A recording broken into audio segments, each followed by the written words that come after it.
അമേരിക്കയുമായി ഒമാനിൽ വെച്ച് നടന്ന മധ്യസ്ഥ ചർച്ചകൾക്ക് പിന്നാലെ തങ്ങളുടെ മിസൈൽ പദ്ധതികൾ ഒരു ചർച്ചാ വിഷയമല്ല എന്ന് വ്യക്തമാക്കിയിരിക്കുകയാണ് ഇറാൻ. ഇറാന്റെ മിസൈൽ പ്രോഗ്രാം രാജ്യത്തിന്റെ പ്രതിരോധവുമായി ബന്ധപ്പെട്ട ഒന്നാണെന്നും അതിൽ ഒരു തരത്തിലുമുള്ള വിട്ടുവീഴ്ചകൾക്ക് തയ്യാറല്ലെന്നും വിദേശകാര്യമന്ത്രി അബ്ബാസ് അരാക്ചി പറയുന്നു. ഇറാന്റെ മണ്ണിൽ ഏതെങ്കിലും തരത്തിലുള്ള അമേരിക്കൻ ആക്രമണം ഉണ്ടായാൽ മിഡിൽ ഈസ്റ്റിലെ എല്ലാ അമേരിക്കൻ സൈനിക താവളങ്ങളെയും ലക്ഷ്യം വെക്കുമെന്നും അദ്ദേഹം മുന്നറിയിപ്പ് നൽകിയിട്ടുണ്ട്. അയൽ രാജ്യങ്ങളെ ആക്രമിക്കുക എന്നത് ഇറാന്റെ ലക്ഷ്യം അല്ലെങ്കിലും അവരുടെ മണ്ണിലുള്ള അമേരിക്കൻ സൈനിക താവളങ്ങൾ തീർച്ചയായും തകർക്കുമെന്നും അദ്ദേഹം പറഞ്ഞു. ഒമാൻ തലസ്ഥാനമായ മസ്കറ്റിൽ നടന്ന ചർച്ചകൾ ശുഭസൂചനയാണ് നൽകുന്നതെങ്കിലും വിശ്വാസം കെട്ടിപ്പടുക്കാൻ ഇനിയും ഏറെ ദൂരം സഞ്ചരിക്കാനുണ്ടെന്നും അരാക്ചി പറഞ്ഞു. യുറേനിയം സമ്പുഷ്ടീകരണം ഇറാന്റെ അലംഘനീയമായ ഒരു അവകാശമാണെന്നും ചർച്ചകളിലൂടെ പ്രശ്നപരിഹാരത്തിന് ഇറാൻ സന്നദ്ധമാണെന്നും അദ്ദേഹം കൂട്ടിച്ചേർത്തു. അതേസമയം ഒമാനിലെ ചർച്ചകൾക്ക് തൊട്ടു പിന്നാലെ ഇറാനുമായുള്ള വ്യാപാരം തുടരുന്ന രാജ്യങ്ങൾക്കെതിരെ താരിഫ് ഏർപ്പെടുത്തുന്ന ഉത്തരവിൽ അമേരിക്കൻ പ്രസിഡന്റ് ഡൊണാൾഡ് ട്രംപ് ഒപ്പുവെക്കുകയും ചെയ്തു. ഇറാന്റെ എണ്ണ കയറ്റുമതി തടയുന്നതിനായി കൂടുതൽ കപ്പലുകൾക്കും ഷിപ്പിംഗ് ഏജൻസികൾക്കുമെതിരെ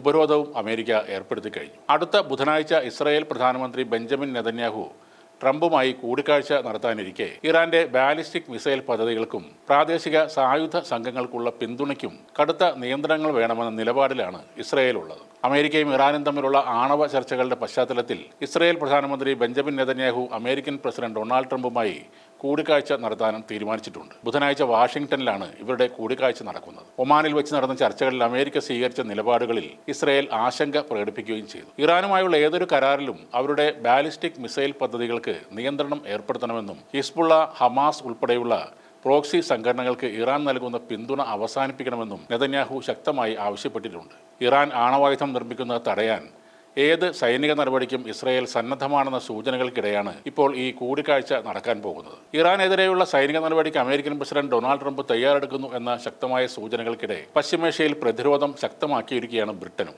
ഇതിന്റെ ഭാഗമായി 6 F-35B സ്റ്റെൽത്ത് ഫൈറ്റർ ജെറ്റുകൾ ബ്രിട്ടൻ സൈപ്രസിലുള്ള എയർബേസിലേക്ക് അയച്ചിട്ടുണ്ട്. ആ മേഖലയിലെ ബ്രിട്ടീഷ് സ്ഥാപനങ്ങളുടെയും ബ്രിട്ടീഷ് അധീന പ്രദേശങ്ങളുടെയും സുരക്ഷ ഉറപ്പാക്കാനാണ് ഈ അടിയന്തരമായ നീക്കം. സൈപ്രസിൽ ഇപ്പോഴുള്ള ടൈഫൂൺ വിമാനങ്ങൾക്കൊപ്പം ഈ സ്റ്റെൽത്ത് വിമാനങ്ങൾ കൂടി ചേർന്നതോടെ ബ്രിട്ടന്റെ വ്യോമശക്തി വർദ്ധിക്കുകയാണ്. സ്റ്റെൽത്ത് വിമാനങ്ങൾക്ക് പ്രതിരോധത്തിന്റെ ചുമതലയാണ് നൽകിയിരിക്കുന്നത്. നിലവിലുള്ള ടൈഫൂൺ വിമാനങ്ങൾ ആക്രമണത്തിനായി ഉപയോഗിക്കും. ഖത്തറിന്റെ അഭ്യർത്ഥന പ്രകാരം 4 ടൈഫൂൺ വിമാനങ്ങളെ കഴിഞ്ഞ മാസം ദോഹയിലേക്കും ബ്രിട്ടൻ അയച്ചിരുന്നു. ഇറാൻ ആണവ പദ്ധതികൾ ഉപേക്ഷിക്കാൻ തയ്യാറാകാത്ത പക്ഷം സൈനികമായി നേരിടുമെന്ന് ഡൊണാൾഡ് ട്രംപ് ആവർത്തിച്ച് വ്യക്തമാക്കിയിട്ടുണ്ട്. സമാധാന ചർച്ചകൾ ഒമാനിൽ നടക്കുന്നുണ്ടെങ്കിലും സൈനികമായ ഒരുക്കങ്ങളിൽ അമേരിക്ക ഒട്ടും പിന്നിലല്ല. USS എബ്രഹാം ലിങ്കൺ എന്ന വിമാനവാഹിനി കപ്പലും മറ്റ് യുദ്ധക്കപ്പലുകളും അറബിക്കടലിൽ ഇറാൻ തീരത്തിനടുത്ത് നിലയുറപ്പിച്ചിട്ടുണ്ട്. അതേസമയം ആണവ സമ്പുഷ്ടീകരണം തങ്ങളുടെ അവകാശമാണെന്നും അത് തുടരുമെന്നും തന്നെയാണ് ഇറാൻ ഇപ്പോഴും പറയുന്നത്.